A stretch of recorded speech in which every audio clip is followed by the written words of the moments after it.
மங்கோலியர்களை நடுநடுங்க வைத்த மங்கோலியர்களுடைய அஜேய பேரரசை நொறுக்கிய சிங்கம் தாங்க நம்மளுடைய ஐஞ்சாலத்துடைய மாவீரர் சைஃபுதீன் குத்தூஸ் அவர்கள். பாக்தாதுடைய வீழ்ச்சிக்கு பிறகு இஸ்லாமிய உலகை காப்பாற்றிய மாவீரர் அல்லாவுடைய உதவி கொண்டு இவர் பல விஷயங்களை செய்தார். இந்த வரலாற்றுடைய முக்கிய பக்கங்களை நம்ம மறந்துவிடக்கூடாதுங்க, மிஸ் பண்ணிடக்கூடாது. மங்கோலியர்கள் அஜேய பேரரசு அதை முதன்முறையாக முறியடித்த வீரர் இவர். 1260ஆம் ஆண்டு இஸ்லாமிய உலகம் மிகப்பெரிய ஆபத்துல இருந்ததுங்க. ஜெங்கிஸ்கானுடைய சந்ததியினரான மங்கோலியர்கள் ஆசியாவையும் மத்திய கிழக்கையும் தீயாய் விழுங்கி கொண்டிருந்தாங்க. இரத்த வெள்ளத்துல மூழ்கடிச்சு கொண்டிருந்தாங்க. ஒரு பக்கம் புகாரா விழுந்துச்சு, ஒரு பக்கம் சமர்கந்த் விழுந்துச்சு, ஒரு பக்கம் குவாரசம் அழிந்தது, பாக்தாத் சிதைக்கப்பட்டுச்சு. 1258 ஆயிரக்கணக்கான உலமாக்கள் கொல்லப்பட்டாங்க. அப்பாசிய ஹலீஃபா கொல்லப்பட்டார். சிரியா மங்கோலியர்களுடைய கையில் விழுந்தது. அந்த காலத்துல மக்கள் சொன்னாங்க, மங்கோலியர்களை யாராலும் தோற்கடிக்க முடியாது என்று. ஆனால் அல்லாஹ் ஒரு மனிதனை தேர்ந்தெடுத்தான், அனுப்பினான். அவர்தான் சுல்தான் சைஃபுதீன் குத்தூஸ் அவர்கள். குத்தூஸ் முதல்ல துருக்கிய வம்சத்தை சேர்ந்தவர். இவர் சின்ன வயசுலேயே மங்கோலியர்களால் பிடிக்கப்பட்டு அடிமையாக விற்கப்பட்டவர். ஒரு காலத்தில் அடிமையாக இருந்தவர், பின்னர் எகிப்துடைய சுல்தானாக உயர்ந்தார். அல்லாஹ் அவரை உயர்த்தினான். காரணம் அந்த ஈமான். அவர் தனது வாழ்க்கையில மங்கோலியர்களுடைய கொடூரத்தை நேர்ல பார்த்திருந்தவர். மங்கோலிய தளபதி கிட்புகா எகிப்துக்கு தூதர்களை அனுப்பிச்சான்.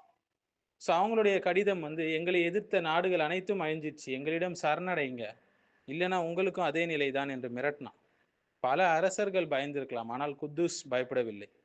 அவர் மங்கோலிய தூதர்களை கைது செஞ்சு அவங்களுடைய தலைகளை வெட்டி கெய்ரோ நகர வாயில்களில் தொங்க விட்டார். இது மங்கோலியர்களுக்கு நேரடியாக விடுக்கப்பட்ட ஒரு போர் சவால் என்று சொல்லலாங்க. படைகளை எல்லாம் ஒன்று திரட்டுறாரு குத்தூஸ் அவர்கள். மக்களை அழைச்சி சொன்னாரு, இஸ்லாத்தை பாதுகாக்க விரும்புபவர்கள் என்னோடு வாருங்கள் என்று சொன்னார். பின்னர் அவர் புகழ்பெற்ற தளபதி ருக்னுத்தீன் பைபர்ஸையும் இணைத்து கொண்டார் அவரோடு. 2 பேரும் இணைந்து மங்கோலியர்களை எதிர்க்க முடிவு செஞ்சாங்க. ஐஞ்சாலுத் யுத்தத்தை நோக்கிய பயணம்ங்க. எகிப்திலிருந்து மம்லூக் படைகள் பாலஸ்தீனுக்குள் நுழைந்தது. போர் நடைபெறவிருந்த இடம் ஐஞ்சாலுத், இன்றைய பாலஸ்தீனத்தில் இருக்கக்கூடிய ஒரு பள்ளத்தாக்கு அது. போருடைய தொடக்கம் பார்த்தீங்கன்னா 1260 செப்டம்பர் 3 தொடங்குச்சு. மங்கோலியர்கள் தங்களுடைய வழக்கமான வேக தாக்குதல்களை தொடர்ந்தாங்க. பைபர்ஸ் முன்னணி படையை வழி நடத்தினாங்க. அவர் மங்கோலியர்களை தாக்கி பின்னர் திட்டமிட்டு பின்வாங்கினார். மங்கோலியர்கள் வெற்றி கிடைத்து விட்டது என்று நினைச்சு துரத்துனாங்க எல்லாரையும். இப்போதான் இவருடைய குத்தூஸுடைய அந்த பிளானிங்கை பார்க்கணுங்க. அல்லாஹ் சுப்ஹானஹு வ தஆலா அவர் கொடுத்த ஞானம். அப்போது குத்தூஸ் தனது முக்கிய படைகளை மலைகளுக்கு பின்னால் இருந்து மறைச்சு வச்சிருந்தார். மங்கோலியர்கள் பள்ளத்தாக்குக்குள் நுழைஞ்ச உடனே மம்லூக் படைகள் எல்லா திசையிலிருந்தும் தாக்க தொடங்கினாங்க. போர் ரொம்ப கொடூரமா மாறுச்சு. வரலாற்றுடைய முக்கிய தருணம் இது.